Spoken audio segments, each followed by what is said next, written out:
Hello guys, আপনারা সবাই কেমন আছেন? আশা করি ভালো আছেন। আজকে একটা টপিক নিয়ে কথা বলবো যে কেন আমি কারেন্সি পেয়ার ট্রেড করি না।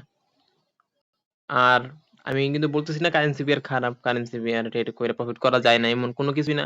কারেন্সি পেয়ারে প্রফিট অনেক আরামসে করা যায়। কিন্তু কারেন্সি পেয়ারে মানে এমন কিছু জিনিস আছে যেগুলো অনেক ঝামেলা, মানে একদম ঝামেলা। আমি কিন্তু কারেন্সি পেয়ার রাখছি তারপরও। কিন্তু আমি ট্রেড করি না কোনো কিছু।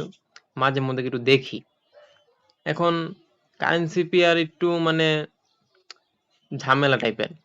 কারণ দেখেন অনেক মানুষ কিন্তু ইউএসডি, জিবিপিউএসডি আরো কত ধরনের কারেন্সি পেজ অভাব নেই। মানে একটু একটাতে আমি ঢুইকা দেখি, এটাতে ঢুইকা দেখি। তারপরে ইউএসডি জেপিও কিন্তু ভালো আছে তারপরও। এত ভালো না কিন্তু ঠিক আছে তারপর চলে। কিন্তু ওই যে ইউএসডি, জিবিপিউএসডি ওইগুলো তো প্রফিট করা যায়। একদম প্রফিট সবকিছু প্রফিট করা যায় আরামসে। কিন্তু কথা হইলো মানুষ তো মানে টিকা থাকতে পারে না। যদি আপনি কোনো এক্সপার্ট একদম প্রো লেভেলের ট্রেডার যে সবসময় কারেন্সি পেয়ার ট্রেড করে ওর বিষয় আলাদা। কিন্তু বেশিরভাগ মানুষের ক্ষেত্রে দেখবেন কারেন্সি পেয়ার ট্রেড করে না। কারণ একটানে টিকে থাকতে পারে না। কারণ এইসব মানে এই কারেন্সি পেয়ার মার্কেটে অনেক সময় market manipulation, slow move, random মানে শুধু স্পাইক মারবে। মানে যেটা আপনি টিকায় রাখতে পারবেন না আপনার এন্ট্রিটা। যে জায়গায় এন্ট্রি নিবেন, হয় ব্রেক ইভেন হিট করবো, হয় এসএল হিট করবো। এসএল হিট করে আবার ঠিকই আপনার ডিরেকশনে যাবে বা অনেক টাইম লাগায় ঝামেলা আবার এসএল খাই দিব, পরে আবার উপরে চলে যাবো। মানে অনেক ধরনের কাহিনী। যারা কারেন্সি পেয়ার ট্রেড করে ওরা একমত জানে। আর কারেন্সি পেয়ার ট্রেড খুব কম পাওয়া যায় কারণ স্লো মুভ দেয়। তো এই জন্য আমি অন্যদিকে প্রেফার করি বিটিসি, গোল্ড এইগুলা ট্রেড করার জন্য। মানে ওইগুলাই আমি মনে করি বেটার। দেখেন এনে কারেন্সি পেয়ারে কি অবস্থা, যে এনে একদম এই জায়গার মধ্যে কি অবস্থা, এনে সাইডওয়েজ, এনে সাইডওয়েজ, এনে সাইডওয়েজ, কতদিন ধরে সাইডওয়েজ দিয়ে আমি একটু ইয়েতে যাই আমার ১ ঘন্টায়, এই যে জায়গা দেখেন সাইডওয়েজ, হ্যাঁ দেখেন গিজিবিজি অবস্থা, কতদিন ধরে গিজিবিজি প্রত্যেকটা ওয়ান ডে টাইম ফ্রেমে। কি এই জায়গার মধ্যে পুরাটাই একেবারে কত দিন ধরে এরকম ভাবে মার্কেট ছিল, মানুষ এনে কিরকম ভাবে ট্রেড নিব। আর এতদিনে গোল্ড মনে হয় একবার ৫,০০০ পিপস উপরে যায় নিচে আয়া পড়ছে, এরকম অবস্থা। তুমি আরো কিছু মানে যদি বলি,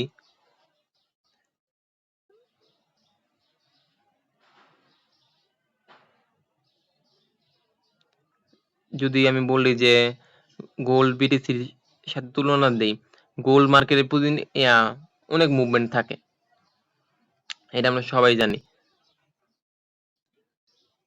অনেক সময় কারেন্সি পেয়ারে ঘন্টার পর ঘন্টা ওয়েট করার পর প্রপার মুভমেন্ট পাওয়া যায় না। তার উপর ফেক ব্রেকআউট, ম্যানিপুলেশন আর মানে হঠাৎ নিউজে স্পাইক, নিউজ ছাড়াও স্পাইক মানে অনেক সময় হুঠাৎ করে, বা ম্যানিপুলেশন সবচেয়ে বেশি করে, ডিরেক্ট মুভমেন্ট দেয় না, অনেক কাহিনী করে মুভমেন্ট দেয়।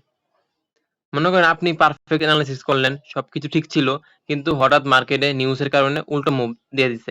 এটা নিউজ না থাকলে হয়। কারণ যখন মানে হুট করে মানে বড় ক্যান্ডেল না দিল, ইচ্ছাকৃত আপনার এসএলটা খায়।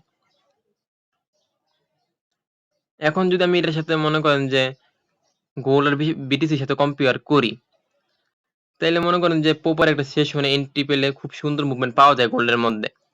আর বিটিসি অলমোস্ট একই, মানে বিটকয়েনও সবসময় মুভমেন্ট দেয়, কিছুটা একটু সাইড মানে স্লো মুভমেন্ট, কিছুটা আবার অর্ধেক হইলো ফাস্ট মুভমেন্ট, মানে যেটা করা যায় আরামসে বিটিসি বিটিসি। এই জন্য বিটিসিটা ভালো। যদি কারেন্সি এরকম থাকতো যে কিছুদিন স্লো, কিছুদিন আবার মুভমেন্ট ভালো, তাহলে এরকম, কিন্তু কারেন্সি এরকম করে না। স্ক্যাল্পিং, ইন্টারডে মানে দুই রকমের ট্রেড করাই মানে করা যায়, অপরচুনিটি অনেক পাওয়া যায়।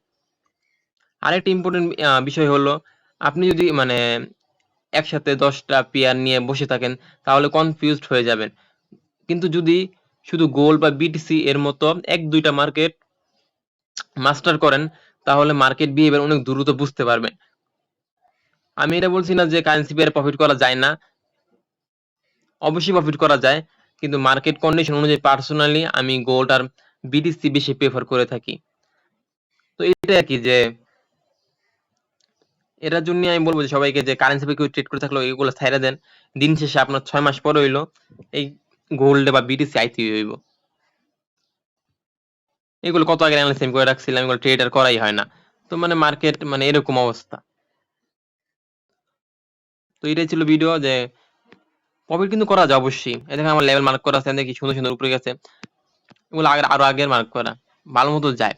কিন্তু মার্কেট খুব স্লো মুভমেন্ট দেয়। এই স্লো, যারা স্লো এত মানে স্লো পছন্দ করেন না, যেমন আমি পছন্দ করি না এত স্লো, তো ওদের ট্রেড না করাই মানে প্রেফার আমি মনে করি। আর যারা এগুলো অভ্যস্ত, মানে এত টাইম লাগালে মানে টিপি আসলে করা হোল্ড করতে পারো, ওরা করুক, সমস্যা নেই, তোমরা করতে পারো তাইলে, যারা এরকম আর কি। কারণ সবার সবার তো এক হবে না, কেউ একটু ভিন্ন, কেউ একটু আরেক রকমের। তো আশা করি ভিডিওটা ভালো লাগছে।